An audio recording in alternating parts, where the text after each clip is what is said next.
Andrew Yang joins the ranks of big names who have caught the coronavirus. He announced his diagnosis yesterday, and his team says he has mild symptoms, and he hopes to keep up his campaign to be New York City's mayor. I spoke with him just a few days ago about his campaign, his plan for the city, and how he got here. Take a look. When Andrew Yang filed with the Federal Election Commission to run for president, he was a relative unknown.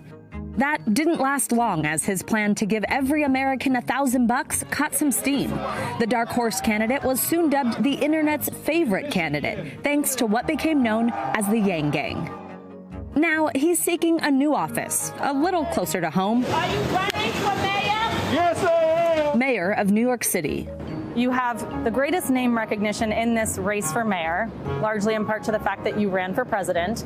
We've also seen you lobby for cabinet positions. How do you convince New Yorkers that this is the job that you want?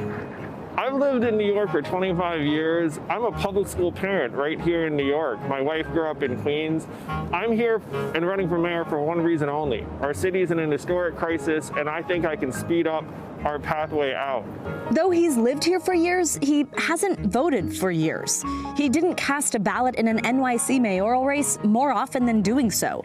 After throwing his hat in the ring, he was met with quick criticism for riding out much of the pandemic outside of the city, and for a quote given to the New York Times that seemed out of touch with most New Yorkers' realities. He says it was taken out of context. The specific quote was actually in reference to my doing work on CNN, which is a very, very specific situation. If you were the mayor of New York City, would you spend more time in the city than out of it like you did in the past year?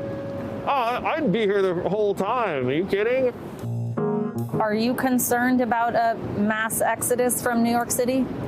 I think sending positive messages out about New York City as a place to live, work, build a career, raise a family are more important than they've been in quite some time. Because New York City probably didn't have to work that hard at it because everyone wanted to be here, but now we're going to have to do some work.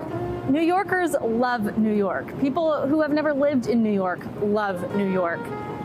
This is a shell of New York right now. I mean, I think where we're sitting exhibits that quite well. What's your reaction to that, and what is your plan to change that? The path to a recovery for New York City is the vaccine. We have to have a quick way that you can verify that you've been vaccinated on your smartphone so that people can convene at a Broadway show or a restaurant or a concert safely. So talk to me about how you, as mayor, would make an impact on the vaccine rollout. You've criticized it, said it's been poorly planned. What needs to be done differently, and whose fault is it right now? You can find fault at every step, unfortunately. We have an undersupply of the vaccine, but then the next misstep is that there are somewhere between 3 and 9 websites to log into to try and get an appointment for a vaccine. There's a lot of frustration here in New York, and we're all feeling it because we all know that we can speed up this recovery if we have the right leadership.